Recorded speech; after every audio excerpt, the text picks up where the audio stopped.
Oh, this is very exciting. You're starting your calculus career of sequence and series, and although your gut reaction is you're intimidated by that symbol or this symbolism, it turns out you're going to love it because it's going to take you down paths that you did not even know existed in the world of math. So this is just a little bit of an intro video, and we're just trying to make friends with this and get an idea of where we're headed. So it's entitled Sequence and Series, and if I look at this problem, this is actually a series that's creating a sequence for us, and I'll talk about that. Basically, I get to plug in different values of n. In this case, n is going to act as an exponent, but it doesn't have to. Different problems have different forms. And when I plug in a 1, I get 1/2 to the first power. When I plug in a 2, I get 1/2 to the second power. So that's a 1/4, and so on. 3 gives me 1/8. And as you know from your earlier calculus career, this is an adder-upper. It means add them all up. So we're going to add up all these terms. All these terms are going to add up to some number, or maybe not. Could be an infinity, but they're going to add up to something. And just for a little bit of vocabulary's sake, when I'm working within my series, I get a list of numbers. The list of numbers, just by itself, that's called a sequence.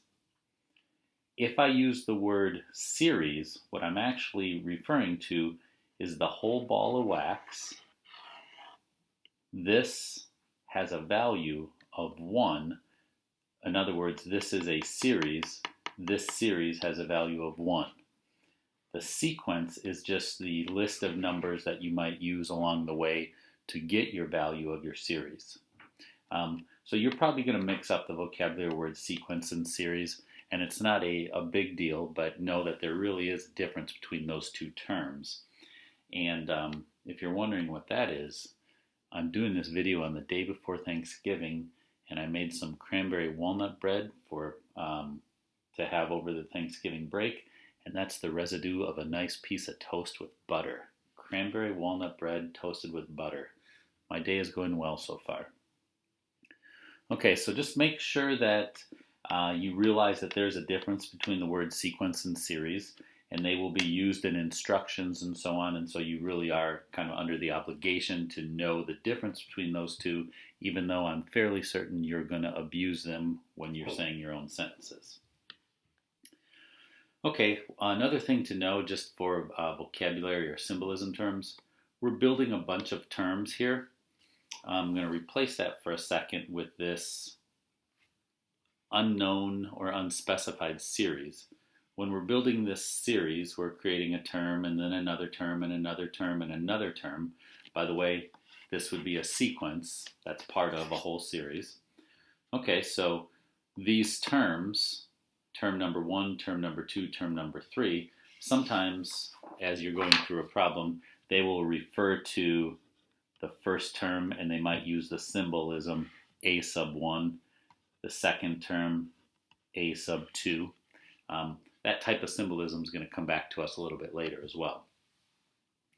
So other than getting to know what this basic vocabulary and symbolism does for us, the other thing and the major thing you're going to need to do in the first half of your sequence and series education is determine whether a series is convergent or divergent.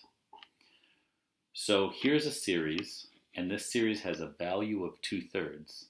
That means if I went through the trouble of listing out all of these numbers and added them all up, for this series, they would add up to 2/3. Now, we've talked about this a little bit in math class before. It's kind of a weird concept. How can you add up numbers forever and not arrive at an answer of infinity? That seems weird, and it's something that we're going to have to wrestle with.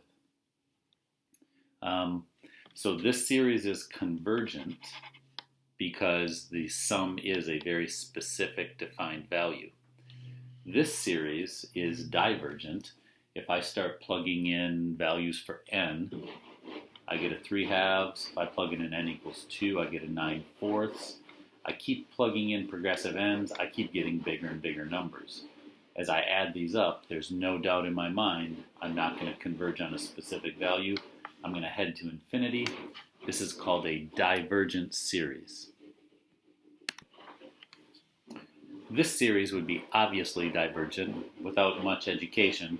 This series would definitely not be obviously convergent. We're going to have to do some education about that.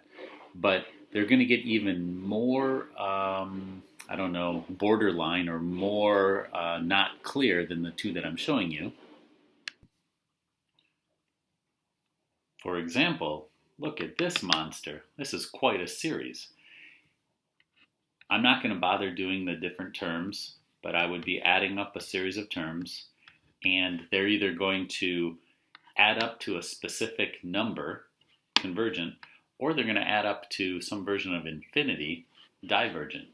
Well, by the time you're done with your education, you're going to be able to handle something like that. So our main question after we get to know these things is, how am I going to determine whether a series is convergent or divergent? That's a major question. So here's a preview of how we're going to get that done. We're going to talk about the theory behind what's going on, and that's going to be the sequence of partial sums. But the theory is really not the way we're going to do most of these problems. We're going to go through a series of tests or characteristics of famous families. So I'm not going to read these all to you, but as you go through this chapter, or these series of chapters, by the end you should be able to look at all of these and say, hey, I could use any one of those in the right situation to determine convergence or divergence. In fact, as we go through these videos, it would be very smart of you to take good organized notes so that you've got a notes section on every single one of these guys. All right, you're going to enjoy it.